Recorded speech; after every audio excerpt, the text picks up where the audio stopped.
Hello everyone, welcome to Tuesday Tea with Elsa, and today we just have Atlas with us for tea time. I wanted to talk a little bit about freeze. Atlas is an interesting horse to me because he has a lot of freeze tendency. Okay, he gets real still. His eyes don't move, his ears don't move. This tendency to freeze is a stress response. So it's something that actually gets confusing in my own brain sometimes.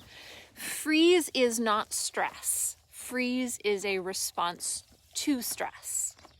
So if stress is the thing that makes us feel intense, okay? Stress is the thing that motivates learning, that motivates change. Stress is the thing that helps us build muscles. Okay, stress is good in a lot of ways. But then stress is bad when it becomes too much, when it becomes overwhelming, when it becomes something that you have to fight against or run away from. Good morning, Katerina. So, Atlas has taught me a lot about reading stress signals or stress responses. And there's this question that comes up about whether freeze is a good thing or a bad thing. Because freeze goes along with fight, flight, freeze. When something is overwhelming, when something is too stressful, a horse needs to run away from it, fight against it, or freeze. And freeze happens when they don't know what else to do. Okay, so if fight doesn't seem like a good option, and flight doesn't seem like a good option, freeze is what's left. And a lot of people, because freeze is included in fight and flight, you see the three of those responses listed together, they think that freeze is a bad thing. But I actually don't think it is. Good morning, Rachel. Thanks for joining us for tea. So, for horses when they don't know what else to do, okay, you have horses that will flip very quickly to flight, and when in doubt, just run. You have other horses who are very quick to fight. When in doubt, just fight. Push against something that you don't like. With Atlas, he has a lot of natural tendency to freeze, but then explode out of it into fight or flight. So the question is freeze a good thing or a bad thing? And I don't think it can be labeled either good or bad. It can only be labeled better or worse than something else. So in a healthy sort of stress, if you have a really good sort of stress that helps you learn, that helps you get stronger, that helps you become smarter, good stress is going to cause a response from the horse of playing, yielding, or thinking. And we see playing when they are curious, when they're interested, when they're interactive, when they are pushing into something but in a way that doesn't bother anybody. That's play. When it starts to bother someone, then it becomes fight. Yeah, exactly, George. It's all in context. So if I have a horse that tends to fight or run, freeze is a dramatic improvement, because when they freeze, I can just wait. I can wait until the next thing that's going to happen. And that's something that I bring up with my students a lot, is anything that happens is only as bad as what happens after it. Same thing on the positive side. The only thing that matters is what happens after it. Does it get better or does it get worse? Rachel says, I think it depends if they're still in thought and just not able to take a decision. Yep. So a lot of times people think when a horse freezes up that they're not thinking anymore. And I actually disagree with that. I think they're just thinking very, very slowly. And the question is the environment that they're in safe enough that they have time to think slowly and come out of it into a more obvious thinking state where their eyes are moving, their ears are moving, they're more interactive, or come out of it in a playing or a yielding kind of way, positive responses. So freeze is as good as the thing that follows it. But what happens if a horse freezes up and their brain starts moving very, very slowly?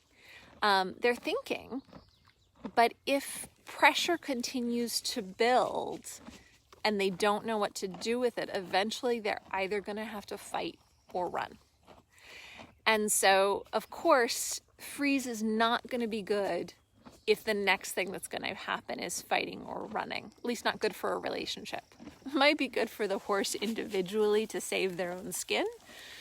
But if we're talking about the health of the relationship, then it's really important that we start to get an idea. Is this a good freeze? It's going to come out into something positive, or is this a bad freeze? This is going to come out into fighting or running.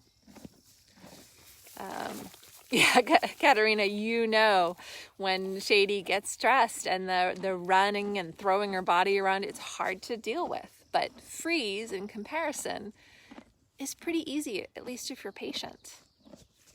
So, you know, if you see a horse freeze, you think, you know, their brain has slowed down to thinking very slowly. The stress, the pressure they feel has slowed their thinking down. And that's okay. The question is the environment safe enough that they can have the time they need to think slowly? Or is the environment going to put enough pressure on them that they then have to go to fight or flight?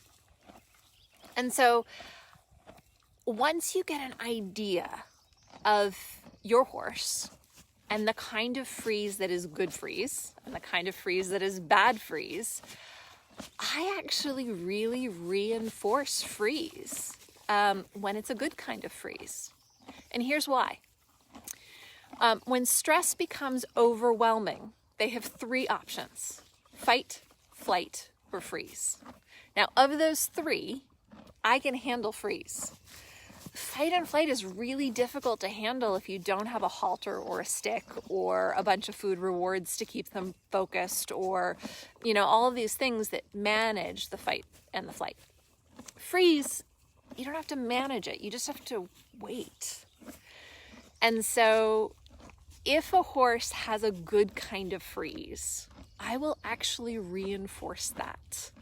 I will stand in their favorite places. I will stand at their favorite distances.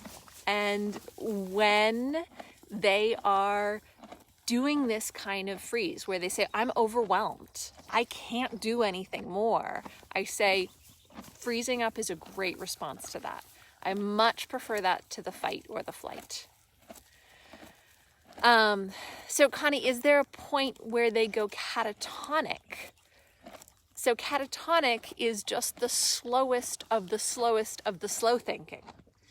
So yes, there is a point where they go catatonic, but even being catatonic, if the environment is safe enough, then you can wait it out. Just wait. They will eventually come out of it. And if they feel safe enough, they will come out of it gracefully. And they've learned to come out of catatonia. If they don't feel safe enough, they're going to come out of it fighting. And so, yes, freeze to the point of being catatonic it seems bad, but it's still better than fight or flight. And it's just, they only have three options when they get really overwhelmed. Now, If they're not overwhelmed, that's wonderful. You can see the ears moving, the eyes moving, you get really good thinking behavior, you get yielding behavior where they make room for you, you get playing behavior where they're interested and curious. Those are also ways that they mitigate stress. And yeah, I agree with you, Andrea, that freeze is processing. It's just slow processing. And so when we see them freezing, it might take a little longer for them to process. And yeah, Kelly, exactly. That's when you get the great big sigh when they come out of freeze and they go, okay, my brain can work again. My brain is starting to move a little faster. Yeah, Andrea, me too. There are times when my brain freezes up and I feel like, can we just pause for a second? I'll catch up. I just need a little more time. So, oh, Christine, I'm sorry that it froze up on you. I will be definitely posting the replay, so you'll have to watch it again when I get it reposted on Facebook. It just depends on where the Wi-Fi is and how strong it is in different places. So, yeah, sometimes it's the connection. But yeah, I think that you're right, Rachel. People push horses out of freeze because it is always listed with fight and flight. So we think freeze is bad. And maybe it's not as good as thinking. So if you have the capability to push them into thinking, that's good. But the point that I want to make is that, when stress gets high, we want them to choose freeze, not fight or flight. Yeah, absolutely, Julie. It's nature's kindness. When horses don't feel safe and they can't fight and they can't run, freeze is what they've got left. But even if they can run or they can fight, I want them to choose freeze, just because it's easier on me.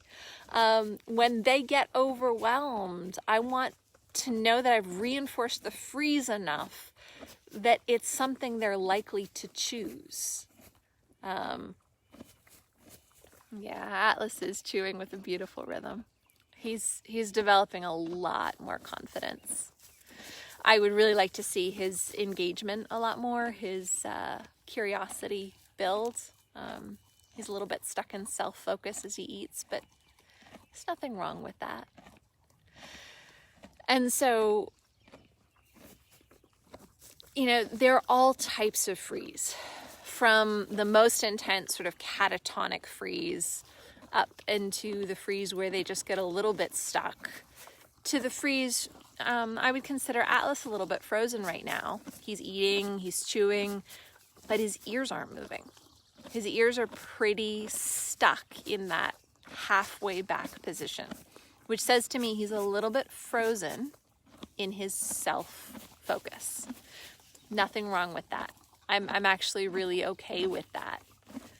But he isn't going to be the greatest conversationalist when his brain is moving this slow.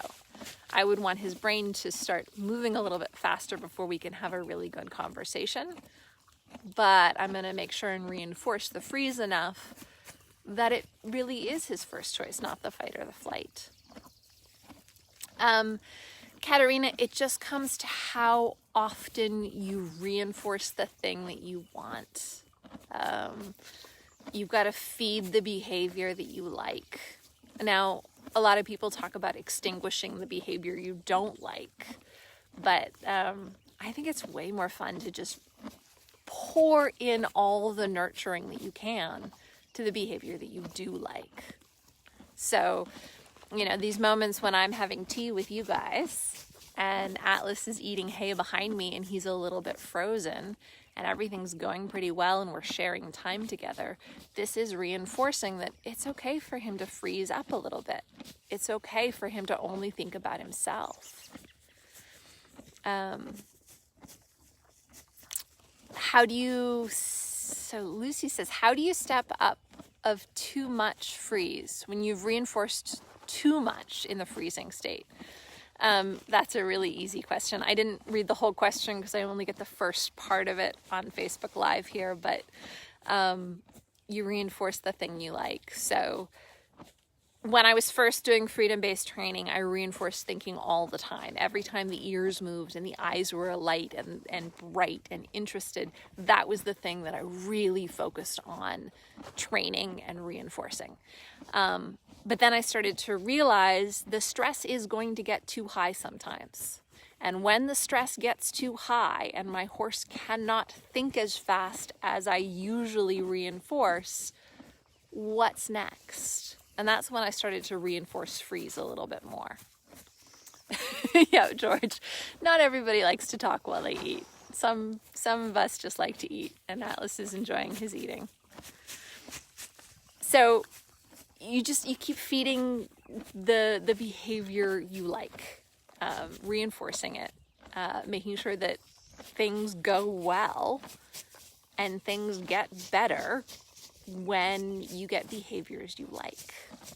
So ultimately, there's a little focus forward. Hi, Atlas.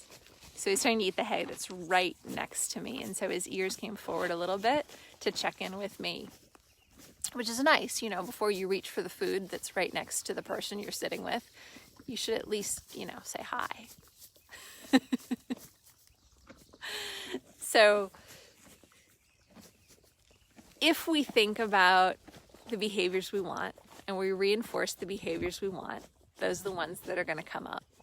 And with Atlas, he is a massive puzzle to me because I can't read him as well as I read other horses.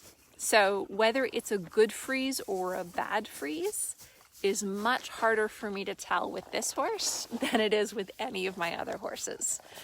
And that's why he's such a good teacher for me. When I get it right, it helps him. And when I get it wrong, I learn something. Donna, yes. Rewarding freeze in your kids. Yeah. It's an interesting thought, with kids, we definitely want to reward so much playing and thinking and all the good stuff. But I don't know, when we tuck them into bed at night, we sort of do try and reward those quieter states of freeze. But it'd be an interesting puzzle to think about. So when no thinking is happening, so that's actually the point of this talk here, Lucy, is that I actually think there is still thought happening. And the key is just the balance, okay? So if you are reinforcing freeze by accident, then you probably are missing the balance of also reinforcing the thinking. When those ears and those eyes get moving, Alice is going to go get some water. When the ears and the eyes are moving, how do you reinforce that? And you want to make sure that you do that as much as you do the freeze. We don't really want to reinforce the fight and the flight any more than we have to, because that's not particularly functional in the relationship. But it's just a balance. It's obvious that we reinforce play. It's obvious that we reinforce yielding. It's obvious that we reinforce thinking. But I want to add to those three. Reinforcing freeze can be really good when you see it as an alternative to fight or flight. If they're going to pick fight, flight, or freeze, freeze is going to be a hell of a lot easier for us as riders, as horse handlers. And you don't have to make them bad or wrong if they do fight or run. But for me, if a horse is fighting or running, I'm busy. I have things to do. I'm cleaning paddocks, I'm picking up branches, I'm doing stuff that has nothing to do with them. If they want me to act like a herd member, if they want me to be in harmony with them, it's got to be one of the other four. Now, I am going to reinforce the thinking, the yielding, and the playing more than the freeze, but I want to keep the freeze in there. So those are my thoughts for today. You got to share a little time with Atlas while he ate before he went off to get water. And thank you guys for the great questions.